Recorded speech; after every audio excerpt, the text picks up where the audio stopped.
Good morning YouTubers and fish keepers.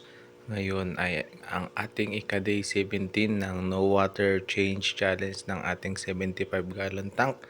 Ang oras ay 4:27 ng madaling araw at papasok na tayo sa work.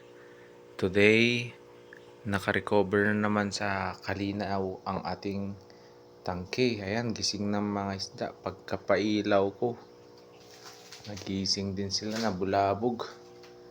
Ito nga, magre-refill tayo ng isang pitchel na tubig ngayon sa ating tank. Refill na natin.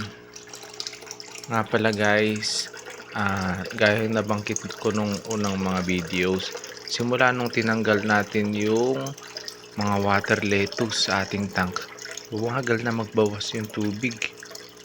Legit nga sila, ang lakas magbawas ng tubig ng mga water lettuce. Ngayon ang natira na lang photos at yung mga ibang halaman. Yan guys, ubos na yung isang pitchel na tubig.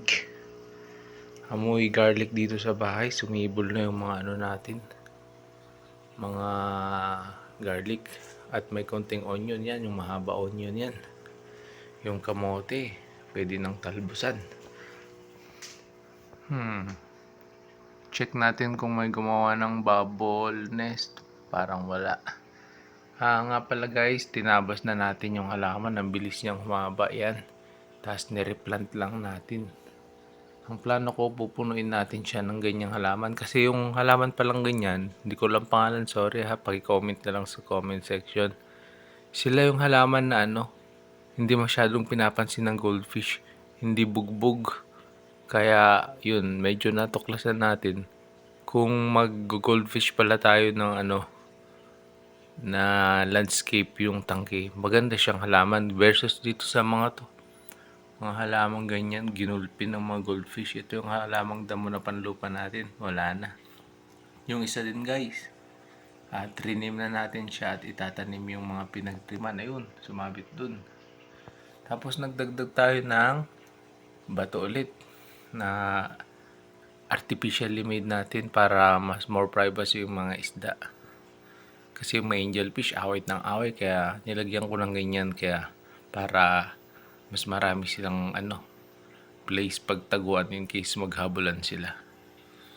So far, nasa 95% clarity yung tubig natin. Check natin yung filter. Ayun nga guys, dumumi na yung filter. Colonize na ulit yung mga bakterya, kaya napalinaw niya ulit yung tubig. Ayun, linaw linaw ng tubig. Yung tank natin kasi second hand lang yan, kaya pag tinitignan dito sa labas medyo malabo. So far healthy naman ang ating 20 goldfish na gutom ngayon. Di tayo magpapakain ngayon. Ang ating 8 angel fishes, 6 gourami, and 4 algae, Siamese algae eater. Mukha silang talaga non-stress. Ang mga goldfish nga talaga, mukhang napansin ko, mas gusto nila sa lumang tubig. Ito nga kasi 17 days na, healthy sila, bibong bibo. Yung my scale nila guys, ang gaganda, ang kikintab. Napansin ko wala naman mga parasite like ache o kaya mga fungi infection sa nila scale. Yun ang main reason natin kaya naglagay tayo talaga ng mga angelfish para may kumain kung anong mang worm ang andyan sa kanilang body. Sige na guys, papasok na po ako. Yun lang para sa ating day 17. Happy fish keeping and maraming salamat sa panonood.